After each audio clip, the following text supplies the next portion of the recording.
뭐냐? 첫째는 하나님을 가까이 해야 돼요. 두 번째는 하나님의 집을 가까이 해야 돼요. 세 번째는 하나님의 사람을 가까이 해야 돼요. 그럼 하나님을 가까이 한다는 건 뭐냐? 하나님이라고 하는 것은 요한복음 1장에 보니까 태초에 말씀이 계시니라 그가 하나님과 함께 계셨고, 그러니까 누군가를 내가 가까이 하고 그분을 따른다는 얘기는 결국은 뭡니까? 그분의 말씀을 따른다는, 그분의 가르침을 따른다는 얘기예요. 우리가 하나님과 동행하는 삶을 살기 위해서 하나님 가까이 있어야 되는데, 내가 주님 가까이 갑니다, 내가 주님 가까이 살기 원합니다 라고 해놓고 그분의 말씀을 듣지 않는다면 그것은 사실과 다르다는 얘기죠. 하나님을 가까이 하기 원하십니까? 그러면 그분의 말씀을 가까이 해야 돼요. 그래서 유대인들은 어떡하죠? 하나님의 말씀을 손목에 메고, 요즘 유행하잖아요, 팔찌. 또 다 경우에 따라서 무슨 뭐 환자를 돕는 것들, 또 암 환자뿐만 아니라 뭐 티네이저들은 자기들의 어떤 뭘 상징하는 거. 그래서 무슨 뜻이야? 무슨 팔찌야? 모든 팔찌에 다 의미가 있거든요. 색깔 따라서. 이건 뭐야? 이건 뭐야? 항상 보는 거예요. 손목에 메고 미간에 달고. 성지순례 여행을 해보니까 심지어는 호텔에 들어갔는데, 호텔에도 성경에 있는 약속대로 문 설주에 하나님의 말씀을 붙여놓게 되어 있거든요. 요만한 홈이 있고 그 속에 뭐가 들어가 있어요. 아예 그렇게 해서 문 만들어 놨어요. 집집마다 들어가는 모든 문마다 거기다 하나님 말씀을 다 꽂아놓은 거예요. 들어가면서 보고 들어가고, 나와서 보고 들어가고. 움직일 때마다, 들어올 때마다, 나갈 때마다, 모든 일에 매사에 하나님의 말씀이 내 주위에 가까이 있는 거예요. 이런 사람은 하나님과 가까이 하는 사람. 그런데 주일날 올 때 성경책이 어디 있는지 찾아보느라고 애를 써요. 또 어떤 사람은 찾을 필요가 없어요. 왜냐? 항상 1년 내내 365일 성경책은 차 뒷좌석 한쪽에 있으니까. 뭐 찾아볼 일이 없어. 그냥 차만 타면 돼. 집에서는 툭 하고 먼지 한번 털어버리면 되니까. 이런 사람들의 삶에서는 하나님을 가까이 한다라고 하지만 가까이 하지 못하는 거예요. 왜요? 그분의 말씀에 내가 관심이 없거든요. 성경은 말합니다. 하나님을 복의 근원이라 이렇게 말합니다. 그는 생명이며 그는 피난처며 나의 복이시라. 하나님이라고 하는 것은 에너지거든요. 생명이거든요. 우리는 거기서 따로 나온 하나님의 생명체란 말이에요. 그래서 하나님을 가까이 가면 내 마음이 평안해요. 영혼이 평안해. 영혼의 쉼을 얻어요. 말씀을 듣고 말씀을 가까이 하고 묵상을 하게 되면요, 내 속에 속사람이 흐트러졌던 것이 이게 정리가 돼요. 여기에서 생명의 근원이 나오는 거예요. 하나님을 가까이 하시기 바랍니다. 하나님의 말씀을 가까이 하시는 거예요. 그 다음에 하나님의 집을 가까이 하는 겁니다. 시편 84편 10절에 보니까 주의 궁정에서의 한 날이 다른 곳에서의 첫날보다 나은즉 악인의 장막에 거하는 것보다 내 하나님의 문지기로 있는 것이 좋사오니. 하나님의 성전입니다. 하나님이 계시는 곳입니다. 하나님이 임재하시는 곳입니다. 하나님이 계시는 곳에 내가 가까이 가는 겁니다. 예배라고 하는 겁니다. 예배라고 하는 것은 하나님의 백성들이 함께 모여서 하나님의 이름을 높이는 일입니다. 예배는 다른 말로 하게 되면, 우리 스스로를 개인적으로 보게 되면 이건 재충전이고, 이것은 자신을 한번 돌아다 버리는 일입니다. 야고보 기자는 하나님의 말씀을 뭐라고 얘기했냐면 거울이라고 얘기했어요. 거울을. 어떤 사람이 하나님의 말씀을 들여다보다가 거울을 보고 자기의 얼굴에 뭔가 묻은 것을 발견을 하게 되는 거죠. 그런데 거울을 보지 않으면 자기 얼굴에 뭐가 묻은 것을 발견할 수가 없다라고 하는 겁니다. 하나님의 말씀은요, 마치 거울과 같아요. 저는 개인적으로 거울을 보거나 이러는 것은 없습니다. 아침에 일어나서 뭐 세수하고 이렇게 하고 면도하고 이럴 때 보겠죠.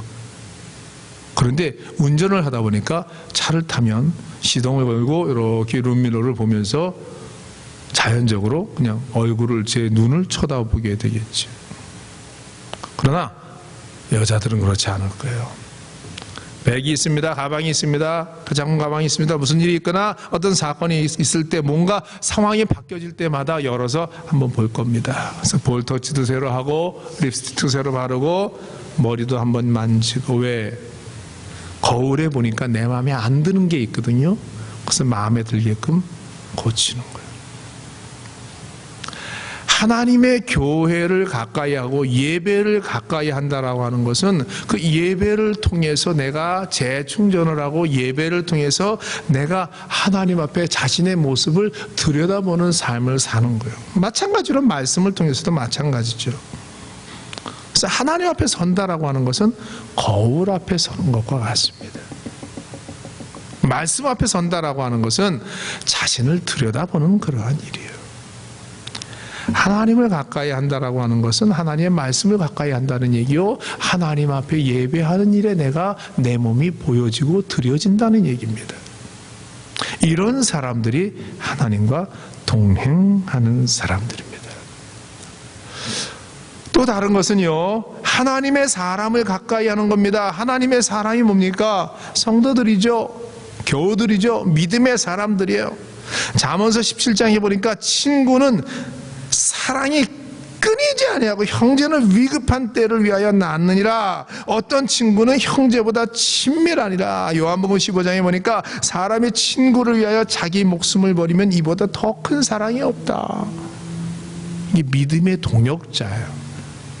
신앙생활을 같이 잘 할 수 있는 사람을 만나면요, 서로 다듬어줘요. 그런데 이 만남이 잘못되면 그 사람이 강하게 나를 자꾸 찌르다 보니까 만날 때마다 상처를 받고 혹은 상처를 주고 아픔이 돼요. 그런데 그리스도의 사람들은 그렇지 않아요. 서로 격려해주고 위로해주고 서로를 존귀하게 여겨주는 사람이에요. 남자 여자의 만남도 그렇잖아요. 객관적으로 볼 때 A라고 하는 남자가 B라고 하는 여자보다 아주 인격적으로도 훌륭하고 그 사람이 전체적으로 스펙도 좀 더 좋고 가치가 더 있어 보여. B라고 하는 사람은 그만큼 되지 못해요. 그렇다고 해서 이 사람과 이 사람이 어울리지 못하냐, 그렇진 않아요. 그 사람들과 대화를 할 때 서로의 관심사가 같거나 상대방이 나에 대한 배려가 있거나 저 사람을 통해서 내가 마음에 좀 평안함을 얻거나 혹은 저 사람의 마음이 내 마음에 끌리거나 뭔가 끌려주고 끌려오고 서로 위로하고 친구가 되어줄 수 있는 마음이 있다면 그 사람이 다른 사람들이 매긴 객관적인 가치와 상관없이 만날 수 있어요. 믿음 안에서도 마찬가지예요. 우리가 신앙생활을 하면서 하나님과 함께 동행하고 10년 지나고 20년 지났는데 내 신앙생활이 전혀 성장하지 않는다라고 하는 것은 주위에서 나를 이렇게 격려하고 독려하고 신앙생활을 할 수 있도록 내가 혹 넘어질 때 붙잡아 줄 수 있는 이러한 사람이 없다는 얘기예요. 어떤 좋은 친구는요, 나를 위해서 내게 아픈 소리도 할 수 있어요. 어떤 좋은 친구는요, 나를 위해서 자기가 대신 나설 수도 있어요. 물론 맹목적일 수도 있지만, 그러나 좋은 친구들은 나를 위해서 그러고 해요. 내가 신앙생활이 하나님과 동행하는 삶이 되고 이제 예수를 믿은 지 10년, 20년이 됐는데 신앙생활이 내가 좀 성숙한 삶이 되길 정말로 원한다라고 하면, 하나님과 동행하는 성숙한 예수를 닮는 사람이 되기를 원한다라고 하면 우리는 하나님을 가까이 하는 게 필요해요. 하나님을 가까이 해야 돼요. 내 곁에 지갑에 돈이 풍성하면 세상이 편하죠. 그거보다 좋은 게 어디 있어요. 이 세상 사람 다 나를 모른다고 해도 지갑이 풍성하면 난 이만큼 부자야 라고 하겠지요. 그런데 그게 1년 내내 365일 풍성할 수가 없잖아요. 그때는 어떡하냐 이거죠. 예수를 믿은 지 10년, 20년이 됐는데 아직도 내 마음속에 매일 고민 속에 있고 아직도 내가 성장하지 못하는 모습을 발견한다면, 주님과 동행하기보다는 세상과 사는 것이 더 즐겁다라고 한다면 자신을 돌아봐야 돼요. 내가 하나님 가까운 곳에 서 있는가? 하나님의 말씀을 가까이 하는가? 하나님 앞에 예배하는 하나님의 교회를 가까이 하는가? 내가 하나님의 사람을 내 주위에 하나님의 사람이 있어서 나와 함께 서로를 위해서 기도해 주는가. 저는 가끔 주위에 어떤 사람들한테 기도의 부탁을 받습니다. 저희 교회 이제 처음에 나오시다가 직장 문제 때문에 저주에 달라스 쪽으로 이제 텍사스로 가신 분이 있어요. 처음에 와가지고 자리도 잘 못 잡고 이랬을 때 많이 힘들었는데 거기 가서는 이제 잘하세요. 근데 1년에 한두 번씩 꼭 편지를 써요. 편지 써가지고 초기에 목사님 힘들죠. 예수를 평생 안 믿어본 사람이 여기 와서 처음 교회를 나오고 예수를 믿고 신앙생활을 하는데 얼마나 어렵겠어요. 그래서 한 1년, 2년 동안은 계속 전화를 가끔씩 이제 오게 되면 전화를 통해서 이제 기도를 해줍니다. 하나님, 아무개 집을 위해서 기도합니다. 좀 거리가 있으니까요. 30분도 하고 40분도 하고. 그분들이 평생 잊지를 못합니다, 저희를.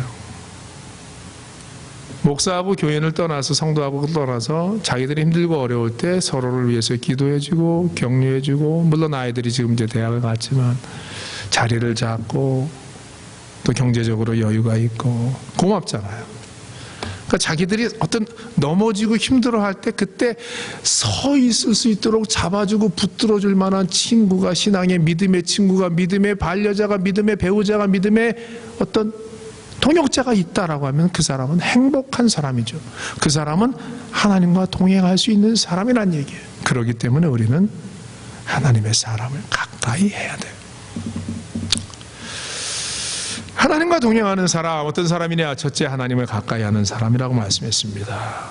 또 하나가 있습니다. 두 번째, 어떤 사람이 하나님과 동행하는 사람이냐? 한번 따라서 했으면 좋겠습니다. 하나님을 바라보는 사람. 뭐 하셔도 괜찮아요. 뭐 돈 나가는 거 아니니까. 다시 한번, 하나님을 바라보는 사람. 그게 2008년도에 나온 그 바라봄의 법칙이라고 하는 그 책이 있는데, 거기에 이제 주대준 그 청와대 경호실 차장으로 한 15년 이상 18년간 거기서 계셨던 모양이에요. 근데 대통령이 5명이 바뀔 정도로 계속 어떤 IT 경호실